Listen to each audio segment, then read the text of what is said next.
The pursuit of happiness is one that humans have been working toward since the beginning of time. Yet, the concept of happiness is often hard to accurately define. Living a good life, flourishing, self-actualization, joy and purpose are words that come to mind with happiness. Is it possible to experience any of these in the middle of a chaotic world and negative circumstances?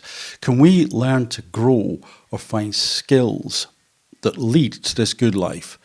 Well, I sure as heck hope so. And therefore, I believe that this topic is worth exploring.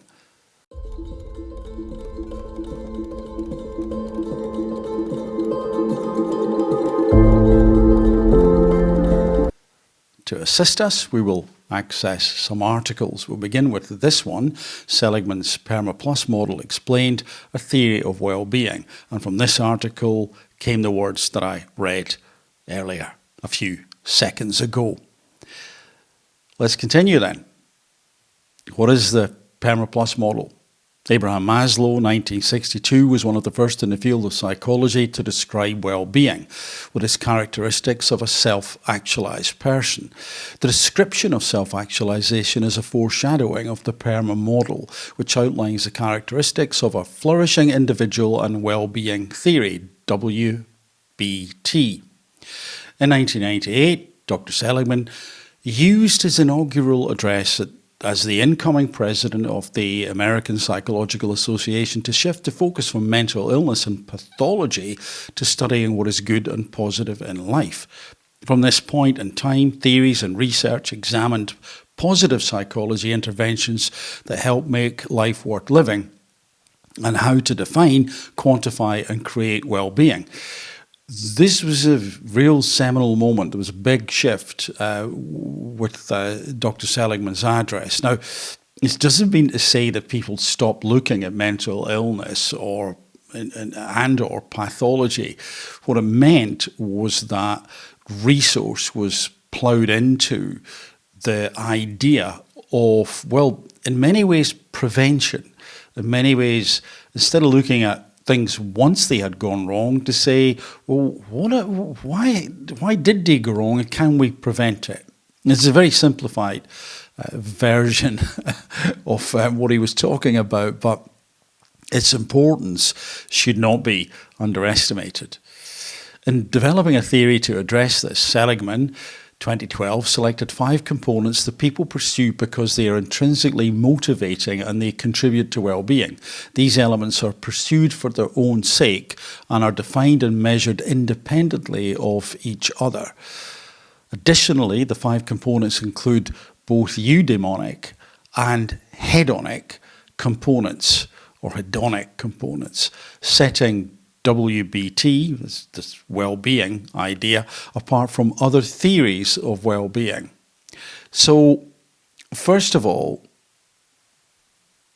what is this eudaimonic, this eudaimonia? Why is it much better than happiness? So from this article, we see that compared to happiness, it is a much deeper, fuller and richer concept, sometimes articulated in terms of flourishing or living a life that is worthwhile, fulfilling and elevating. So a deeper, richer concept. And then from this article, hedonic versus eudaimonic well-being, how to reach happiness, we find the following. This time talking about hedonism, which you may be aware of, comes from the Greek word hedon, or hedon. My pronunciation is no doubt way out, which means pleasure. So hedonic well-being, by contrast to eudaimonic well-being, is usually discussed in terms of experiences, a focus on desire, fulfillment, and pleasure-seeking, and the presence of positive affects and the absence of negative ones, meaning that if we just continually experience positive feelings, then the negative ones can't appear. And, this, I guess, is something to be said for that. But hedonism is also, well, a description which is used in sometimes a pejorative fashion. Because if that's all we're doing, is that really a fulfilled life? Is it really that richer, deeper idea that seems to be associated with the eudaimonic type of well-being? So let's, from the first article now, look at the 5 elements of PERMA as described by Dr. Seligman. They are positive emotion, engagement, relationships, meaning, and accomplishments. The PERMA model makes up well-being theory, where each dimension works in concert to give rise to a higher order construct that predicts the flourishing of groups, communities, organizations, and nations.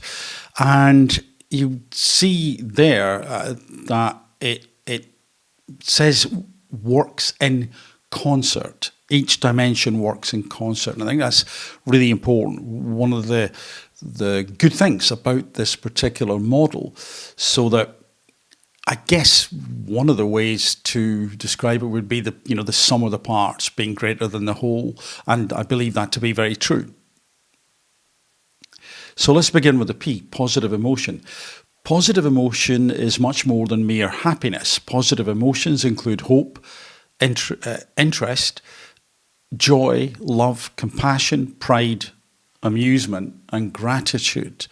And I think that's an important distinction, because sometimes people say, well, just be positive, and it implies sometimes almost a mania,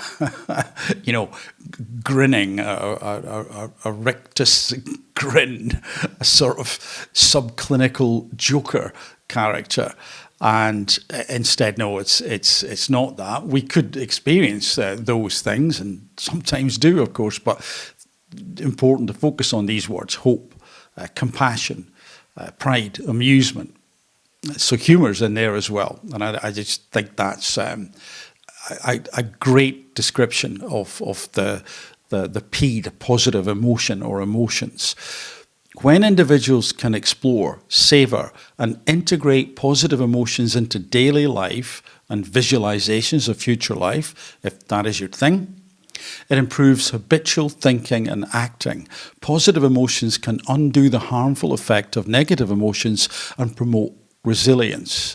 And that's from Tugade and Friedrichsen. I think that would be pronounced, but maybe it's Fredrickson.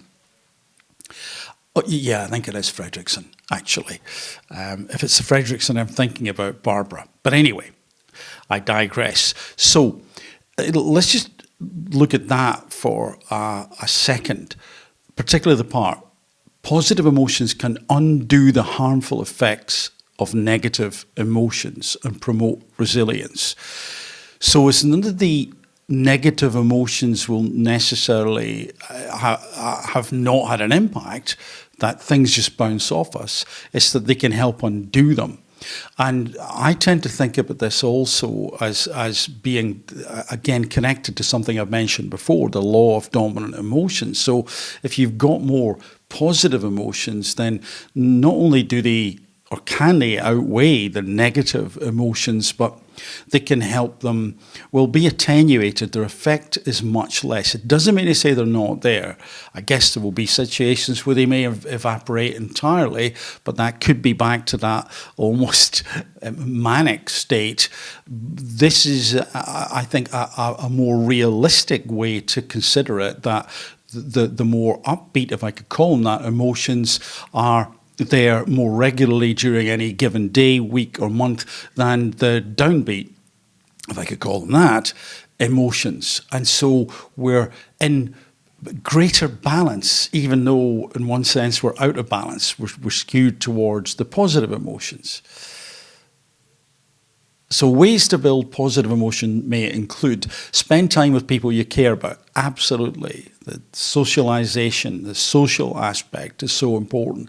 Do hobbies and creative activities that you enjoy, so we get that enjoyment. Yeah. Someone may say, well, it's a bit frivolous. If you enjoy it, and it's not addictive, then, and you're not neglecting other elements of and aspects of your life, then yeah, listen to uplifting or inspirational music. And I really like that idea. I mean, it's often missed out, isn't it? When people talk about self-care or well-being, music can be so important. Is, in my opinion, important. Reflect on things you're grateful for and what is going well in your life. The gratitude exercise that most of us have heard of these days, but do we always do it? And again, the great advice. So we're on to E now in terms of the PERMA model, engagement. So according to Seligman, engagement is being one with the music, the aforementioned music. It is in line with Csikszentmihalyi's 1989 concept of flow. Flow includes the loss of self-consciousness and complete absorption in an activity. In other words, it is living in the present moment and focusing entirely on the task at hand. And I've talked about flow before. You may have heard me talk about it. I'm not the only one by any stretch of the imagination. But again, I think this is just so powerful. Getting into that state of flow where the absorption in the activity causes time to distort. Gosh, is that the time already? Where did the last 7 hours go? And when we're engaged in that way, we're not thinking about that chatter of those potentially more negative things, certainly distractions. We're unlikely to be scrolling or anticipating something dopaminergic in terms of a screen. That is, again, extremely healthy. So engaging. Ways to increase engagement. Participate in activities that you really love, where you lose track of the time when you do them. Practice living in the moment, even during daily activities or mundane tasks. And I think it is Professor Ellen Langer, who talks about the health boosting benefits mentally and physically of being mindful more and more in daily tasks. And that may be worth a separate visit, because I'm aware of how mindless a lot of us can be, because not only, but in part because of tech. And anyway, spend time in nature, watching, listening, and observing what happens around you. Again, powerful stuff. They are then positive relationships. Relationships encompass all the various interactions individuals have with partners, friends, family members, colleagues, bosses, mentors, supervisors, and their community at large. Relationships in the PERMA model refer to feeling supported, loved, and valued by others. Relationships are included in the model based on the idea that humans are inherently social creatures. Absolutely, they are. There are exceptions, but by and large, humans are social creatures. They're tribal by nature. There is evidence of this everywhere, but social connections become particularly important as we age. And again, a lot of studies in that area. Loneliness, another important topic. The opposite often of being connected, although loneliness can strike with people around. But it is the feeling of connection that makes the difference. The social environment has been found to play a critical role in preventing cognitive decline, and strong social networks contribute to better physical health among older adults. So how to build relationships. Join a class or group that interests you, if you possibly can. Could be online, could be doing things, communicating over a screen. It's not as good, but it's a lot better than not doing it. Ask questions of the people you don't know well to find out more about them. I mean, within reason. Where were you on the night of the 12th? Create friendships with people you are acquainted with. So create friendships with people you are acquainted with. In other words, it's a hello, a nod, a smile. They seem like really nice people, but that's as far as it goes. This could be the opportunity to make a proper friend. Get in touch with people you have not spoken to or connected with in a while. Again, my goodness, it's so easy to drift out of touch with people, despite all this connectivity. Then we're on to meaning. Another intrinsic human quality is a search for meaning and the need to have a sense of value and worth. Seligman discussed meaning as belonging and or serving something greater than ourselves. I think that's an important little distinction to make, that it can be belonging and or something that is greater than us, serving it, whatever it may be. Having purpose in life helps individuals focus on what is really important in the face of significant challenge or adversity. Having meaning or purpose in life is different for everyone. Meaning may be pursued through a profession, absolutely, a social or political cause, definitely, a creative endeavour for sure, or a religious, spiritual belief, definitely. It may be found in a career or through extracurricular, volunteer or community activities. And so there's a lot to choose from there. So we go on to ways to build meaning. Get involved in a cause or organisation that matters to you. Try new creative activities to find things you connect with. And again, that could mean a lot of things to a lot of people. But I would highlight how easy it is for any of us to get into just habits and to say, well, you know, this feels a bit stale, or I can't find ways to connect to that activity. And maybe that could be where you have a discussion with a friend or that acquaintance who could become a friend, who come up with some ideas if you feel a bit stuck. Think about how you can use your passion to help others, which is a great thing. So this is a great idea. So what is it you're passionate about now, or you are but you haven't done anything about it? And how can you align those things to helping others, if possible? Spend quality time with people you care about. Again, easy to get out of the way of doing that. Then we get on to the A in PERMA. Accomplishments, achievement. So accomplishment in PERMA is also known as achievement, mastery, or competence. A sense of accomplishment is a result of working toward and reaching goals, mastering an endeavour, and having self-motivation to finish what you set out to do. This contributes to well-being because individuals can look at their lives with a sense of pride. And I think that is important, because we've overcome some things. We've learned a skill, we've applied it, or we've taken the skills that we know. Those skills can be artistic, they can be technical, they can be people-orientated. And maybe it is, of course, within a group. And social skills may have come into play. And you've used all of that together to overcome a series of obstacles to get to a certain point where something's been achieved. And that can give us a great sense of accomplishment, meaning, purpose, and well-being. Accomplishment includes the concepts of perseverance and having a passion to attain goals, but flourishing and well-being come with accomplishments tied to striving towards things with an internal motivation or working towards something just for the sake of the pursuit and improvement. So again, that's fair enough. Achieving intrinsic goals, such as growth and connection, leads to larger gains in well-being than external goals, such as money or fame.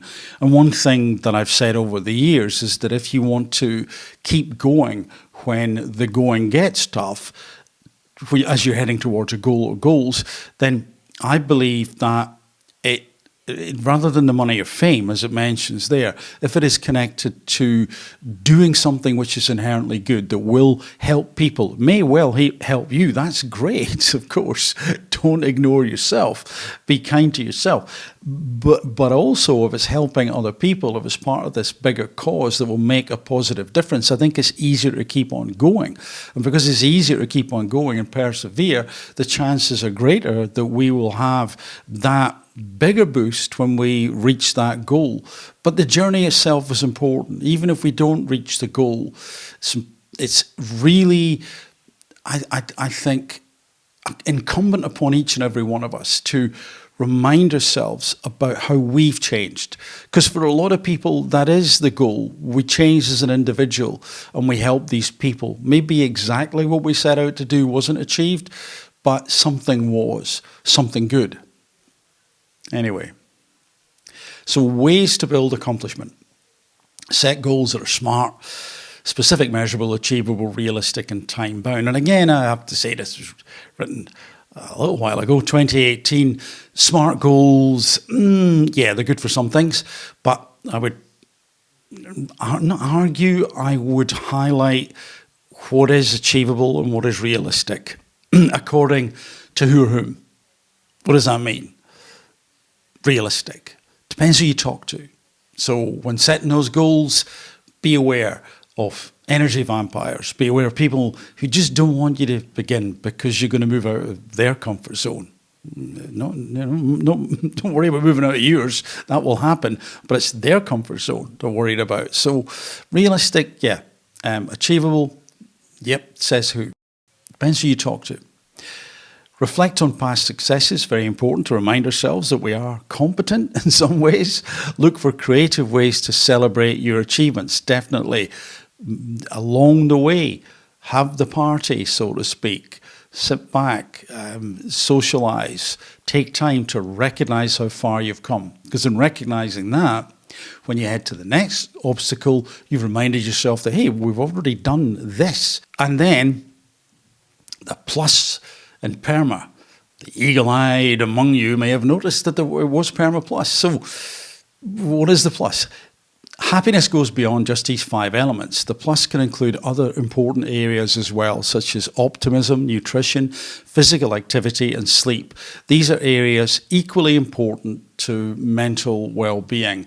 And I think that that's such a nice addition. And as I mentioned about this sum of the parts idea, and that each part of the PERMA model operates in concert and supports itself and resonates with itself, increasing the volume, the power, then the plus part is a nice addition. It can initially seem strange. Well, why not, just increase the length of the acronym? Because I think it's important to focus on the PERMA part, but then to bolster it, to support it with things such as nutrition, physical activity, and sleep, and indeed optimism. So anyway, things like optimism probably we'll look at in a different video.